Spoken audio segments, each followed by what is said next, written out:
Here we are in the SpaceX machine shop. When Elon Musk founded SpaceX in 2002, he only had two things going for him. SpaceX basically consisted of carpet and a mariachi band. That's all of SpaceX. Well, he did have one more thing, an ambition that knew no bounds.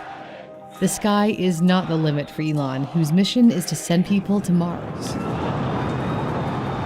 On April 20, 2023, humanity took one step closer to that dream when the world's largest rocket, the fully reusable Starship, attempted to go into orbit for the first time. Obviously, this does not appear to be a nominal situation. Although Starship failed to reach orbit, learning from failures is Elon's approach to his career building SpaceX. And to think he built a rocket company with just a bachelor's degree in economics and another in physics. Elon, who has Canadian citizenship thanks to his mother May, began his undergrad studies at Queen's University in Kingston, Ontario, 3 hours east of Toronto. He chose Queen's over Canada's University of Waterloo, which is renowned for its engineering program, because, as he told Queen's magazine, there didn't seem to be any girls at Waterloo. I didn't want to spend my undergraduate time with a bunch of dudes. After 2 years at Queen's, he transferred to the University of Pennsylvania as he thought attending an Ivy League school might help him land a job in America, the land of opportunity when it comes to tech. Still, degrees in economics and physics weren't enough to make him a rocket scientist. So Elon taught himself by devouring these books, a habit he built as a boy, reading the entire encyclopedia when he was only 8 or 9 years old. He also absorbed knowledge from the industry's best. He cold-called aerospace consultant Jim Cantrell, who answered while driving in his convertible with the roof down. He thought he heard Elon introduce himself as an internet billionaire, as he recalled in an interview with Esquire. Elon wasn't quite a billionaire then, but he did score $180 million when his financial services company X.com merged with PayPal, which was bought by eBay. He then sunk everything into 3 projects, $100 million into SpaceX, $70 million into Tesla, and $10 million into solar energy company SolarCity, which later merged with Tesla. In 2001, he planned on buying a refurbished intercontinental ballistic missile from the Russians to use as a launch vehicle. He figured his space ambitions could start with sending some mice to Mars. The Russians wanted $8 million per ICBM, twice what Elon was prepared to pay. When he countered with $8 million for 2, Jim Cantrell recalled in Ashley Vance's biography on Elon that the Russians reportedly said something like, "Young boy, no." Elon apparently stormed out of the meeting. On the flight home, he broke down the cost of building and launching a rocket on a spreadsheet. He realized a modest-sized rocket that could carry smaller satellites and research payloads into space could be much less than $8 million. So SpaceX was born with a goal of building its own rockets. It is an understatement to say starting a rocket company is hard. But Elon found an ally in the godfather of rocket science, Tom Mueller. Tom worked for the large aerospace company TRW at the time, which Northrop Grumman later acquired. He spent weekends building and firing rockets in the Mojave Desert in California as part of an amateur rocket club. The amateur rocket scene was tight, and Tom got introduced to Elon. Tom designed the Merlin engine that powers SpaceX's rockets. Basically, this engine will burn a hole right through concrete. Merlin revolutionized spaceflight as it's designed to be reused. Elon understood that the only way to open up space to everyone was to drastically cut costs by building reusable rockets. The Falcon 9 is partially reusable as the booster lands back on Earth. Before the Falcon 9, there was the Falcon 1. The Falcon 1 attempted to launch for the first time on March 24, 2006. It lasted only 41 seconds in the air before crashing due to a fuel leak. The second attempt the following year went slightly better, but the rocket failed to reach orbit due to a chain of issues caused by an unexpected bump when the first and second stages separated. Third time wasn't a charm either, as a timing error caused the 2 stages to collide. Elon had run through all the money he had set aside for SpaceX. When you had that third failure in a row, did you think, I need to pack this in? Never. Why not? I don't ever give up. I mean, I'd have to be dead or completely incapacitated. He told his employees to keep going. The then head of talent acquisition at SpaceX, Dolly Singh, recalled on the question and answer site Quora, Elon said, quote, "We need to pick ourselves up and dust ourselves off because we have a lot of work to do." Then he said, with as much fortitude and ferocity as he could muster, "For my part, I will never give up, and I mean never. and that if we stick with him, we will win. I think most of us would have followed him into the gates of hell, carrying suntan oil after that. It was the most impressive display of leadership that I have ever witnessed. While Elon tried to save SpaceX, Tesla was hanging by a thread. He joined Tesla in its infancy after sinking millions from its PayPal earnings and stepped into the role as the company's board chair. After numerous management shakeups, he was left in charge as CEO in late 2008, at a time when Tesla was in serious trouble. The production of the first vehicle, the sporty Roadster, went way over budget. By October 2008, Tesla had just $9 million left to fund the company. It was hard to convince investors to fork over millions more during the worst financial crisis since the Great Depression.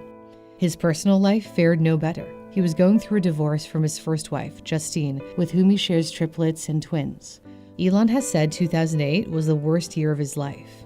With SpaceX unable to get its rocket into orbit and Tesla nearly running out of cash, it looked like one or both of his companies would die, as he painfully recalled to Ashley Vance.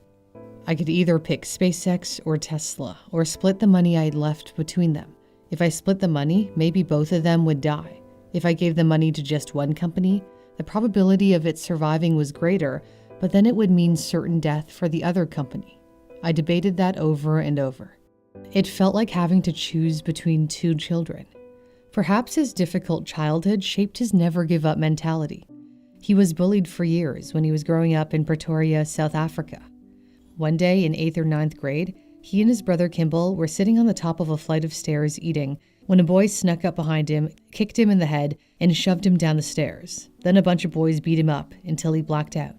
The beating damaged his nose so severely that it restricted airflow. He later got surgery to correct his deviated septum. His life at home was no less painful. After his parents divorced, Elon opted to live with his father for a time. But he told Rolling Stone that his dad, Errol, was such a terrible human being. You have no idea. My dad will have a carefully thought out plan of evil. He will plan evil. Elon found comfort in coding, sometimes programming throughout the night. At age 12, he coded a space-themed video game called Blastar. A South African magazine published the source code and gave him $500. The game was no marvel of computer programming, but it did hint at his underlying brilliance. He turned his science fiction fantasies into reality when he founded SpaceX at the age of 30. 5, 4, 3. Despite 3 failed flight attempts, an investment from a venture capital firm made it possible for SpaceX to attempt a 4th flight. The future of SpaceX rested on that 4th launch. On September 28, 2008, the Falcon 1 lifted off. 9 minutes, 31 seconds after launch, the rocket reached orbit. Stage separation confirmed. The success saved SpaceX because it helped secure a $1.6 billion contract from NASA to resupply cargo to the International Space Station. SpaceX was out of death's reach, but Tesla was still within its grasp. As Tesla was running out of money, Elon devised a plan to keep his company afloat. He cut 25% of the workforce and leaned on friends to cover the weekly payroll. He managed to scrape together $20 million, including money he made investing in his cousin's data center startup, which Dell bought the year before. Investors agreed to match whatever he was able to get on his own. This new round of $40 million in funding saved Tesla on Christmas Eve. It was the last hour of the last day that it was possible. Tesla would endure many more years of pain after going public in 2010 at $17 a share. Although the Model S wowed the world, people hesitated to buy the luxury vehicle after it came out in 2012. Elon turned his employees into salespeople whose job was to convince anyone who put down a $5,000 deposit to go through with their purchase.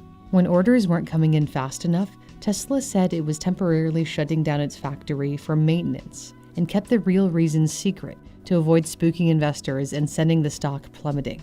Elon's maneuvering worked. In 2013, Tesla stunned Wall Street by posting its first ever profit. Elon's goal has always been to build a more affordable electric car, but Tesla simply couldn't keep up with demand for the Model 3. Frankly, we're going to be in production hell. And as the saying goes, if you're going through hell, keep going. Elon promised to produce 5,000 Model 3s a week initially, yet only managed a mere 800 cars a week in the first few weeks of 2018. Tesla was burning cash as it tried to increase the production of its most affordable car. Elon says Tesla was about a month from bankruptcy. The situation was so critical that he slept in his factories to save time, and he also said it was to suffer more than his staff. He told Bloomberg, "Whenever they felt pain, I wanted mine to be worse." The pain eased as Tesla found a way to claw its way out of danger once again. Tesla managed to increase production and turn the corner as it entered 2020. It has now expanded from one factory in Fremont, California, to factories worldwide. Tesla delivered 1.3 million vehicles in 2022, and one of them was my own. As I drove across Canada last summer, I couldn't help but think that one day electric cars will be so run-of-the-mill that they'll just be called cars. I did notice that supercharging stations across the country were pretty empty. There was basically no one charging beside me. Yet charging stations will soon be getting busier. Many countries, including Canada, have mandated that all new cars and light-duty trucks sold be zero-emission vehicles by 2035. Not to mention other auto companies will now be relying on Tesla's charging network, like Ford. Elon has stressed that Tesla must make its cars fully autonomous, in which there is no human intervention at all. Like, that's really the difference between Tesla being worth a lot of money and being worth basically zero.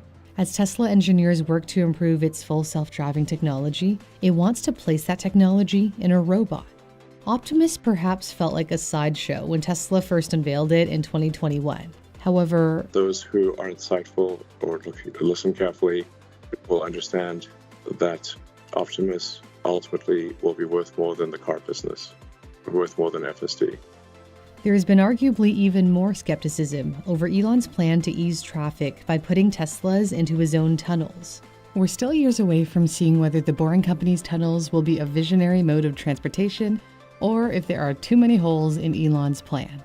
It's also too early to determine the potential of Neuralink, which received regulatory approval in May 2023 to test its brain implant on people. Neuralink's chip is meant to stimulate the brain and help those with spinal cord injuries control their computers and smartphones with their thoughts. I think we have a chance, I emphasize a chance, of being able to allow someone who cannot walk or use their arms to be able to walk again. The long-term goal of Neuralink is to merge humans with AI. A common theme runs through all his companies: the dream of freedom from Earth by going to Mars, freedom from fossil fuels, freedom from traffic, freedom from the limitations of human biology. And now Twitter is fighting for freedom of speech, which he felt was suppressed under previous leadership. Twitter has changed its incorporated name to X Corp to move toward Elon's plan of transforming Twitter into X, the everything app. That includes making Twitter a better video experience. And a little announcement, I'm now posting all of my full videos on Twitter, where I'll also share exclusive tech insights. You can catch me at Newsthink or click the link in my description. Although Elon has been building many of his companies for over a decade, their potential is only just starting to emerge. Regardless of whether he succeeds or fails, he won't give up. He once said, "When something is important enough, you do it, even if the odds are not in your favor." Thanks for watching. I'm Cindy Palm.